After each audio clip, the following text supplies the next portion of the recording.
Assalamualaikum warahmatullahi wabarakatuh. Minal aijin wal faizin buat semua para pecinta YouTube pada umumnya, khususnya pecinta channel Dimensi Kakarayapan, yang dimana akhir-akhir ini saya selalu mengupload video-video kritikan terutama kepada Syaiful Karim, Abu Marlo, Hyang Weldo, dan almarhum Buya Syakur atau keluarga besar almarhum Buya Syakur, dimana setiap kritikan itu saya hanya sekedar mengambil pelajaran-pelajaran yang bisa diambil hikmah kebaikannya saja. Begitu juga saya mohon maaf lahir batin kepada para pendukung atau pengidolanya dari beliau-beliau ini, yang dimana saya suka mengkritik walaupun dalam perayaan hari raya ini ala kadarnya, tetapi kita bisa benar-benar memahami makna di balik hari raya Idul Fitri ini. Idul Fitri atau bisa disebut perayaan hari suci, yang dimana umat Islam selalu menyebutnya hari kemenangan.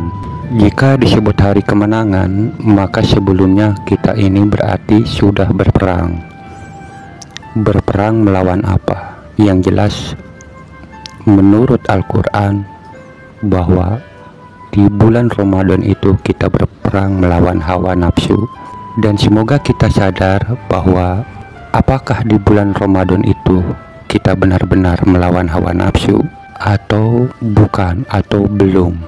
Karena pada hakikatnya bulan Ramadan itu adalah bulan mengendalikan hawa nafsu kita. Cara melawan hawa nafsu kita dimulai dari mengosongkan perut dari rasa lapar dan haus. Mungkin kita bertanya, kenapa mesti kita haus dan lapar? Harus kita ketahui dalam keterangan bahwa iblis menggoda manusia melalui peredaran darah. Persempitlah peredaran darah itu dengan cara haus dan lapar. Dan ada riwayat tentang bagaimana Allah menciptakan hawa nafsu. Ketika Allah telah menciptakan hawa nafsu, Allah bertanya kepada nafsu itu untuk dimintai persaksian. Lalu Allah bertanya, "Siapa kamu?" Nafsu menjawab, "Aku adalah aku." Lalu Allah membawa nafsu itu ke tempat yang paling panas.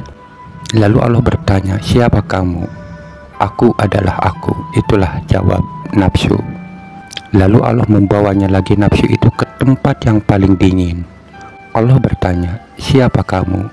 "Aku adalah aku." Ucapan nafsu selalu itu yang diucapkannya. Lalu Allah melemparkan nafsu itu ke lautan haus dan lapar. Lalu di situ Allah bertanya, "Siapa kamu?" "Aku adalah hambamu dan engkau adalah Tuhanku." Dan ternyata nafsu pun sadar akan dirinya. Di saat dirinya ditempatkan di tempat haus dan lapar, nafsu mengakui Tuhannya dan siapa dirinya. Jadi jelas bahwa kita lapar dan haus adalah suatu sikap atau perbuatan untuk mencegah bisikan-bisikan nafsu yang berlebihan. Tetapi pertanyaannya, apakah nafsu itu datangnya di siang hari atau di malam hari atau di kedua-duanya? Sesungguhnya nafsu itu selalu menggoda kita di saat kita terjaga. Bahkan di saat tidur pun nafsu berusaha selalu membisikkan sesuatu hal yang buruk. Nah, tetapi pada kenyataan di bulan Ramadan, kita hanya mencegah di waktu siang saja. Sementara di malam hari kita malah mengabaikannya. Malah kita memberikan kebebasan perut untuk makan apa saja.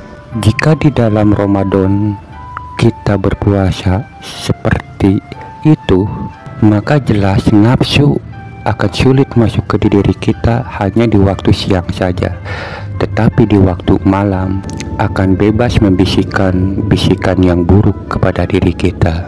Untuk membuktikan apakah benar hawa nafsu itu akan terkendali di saat kita lapar. Kalau kita mau memperhatikan kondisi kita di saat lapar dan di saat kenyang, maka akan terlihat jelas perbedaannya.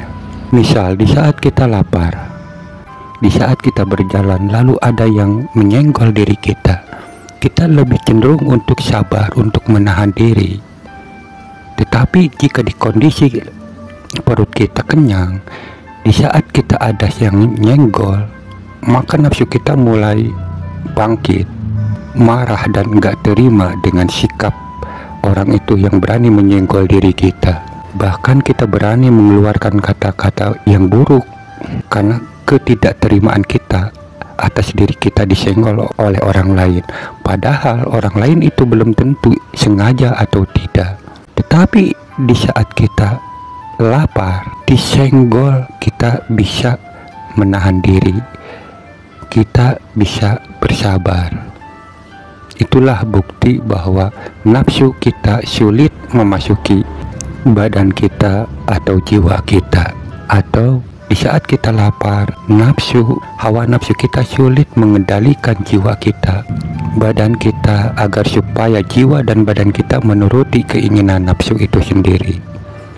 Nah, dengan mengetahui hal itu, mudah-mudahan kita di hari raya yang suci ini kita bisa memahami apakah kita benar-benar sudah merasa menang atau sesungguhnya kita ini masih tetap kalah atau di dalam perangkapnya nafsu itu sendiri, atau kemenangan ini hanya klaim-klaim semata tanpa ada bukti yang nyata.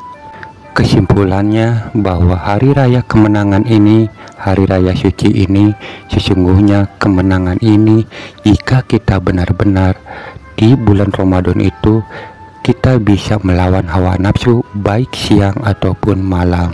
Nah, jika dalam sebulan ini kita mampu melawan hawa nafsu di siang hari dan malam hari, maka itulah orang-orang yang menang. Walaupun kita sudah merasa menang, tetapi bukan berarti hanya sebatas itu saja. Di bulan Syawal ini tetap nafsu akan berusaha untuk menggelincirkan kita. Teruslah berusaha dan menjaga, mengontrol diri kita dari hawa-hawa nafsu.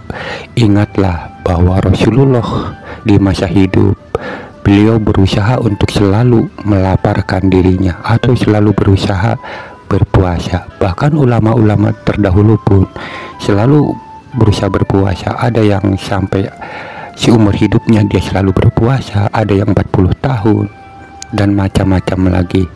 Itu artinya bahwa mereka lakukan hal itu untuk agar dirinya mampu mengendalikan hawa nafsunya.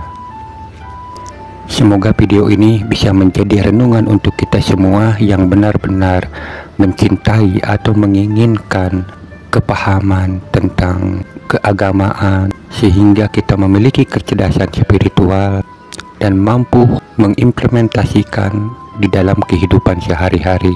Semoga video ini bermanfaat. Assalamualaikum warahmatullahi wabarakatuh.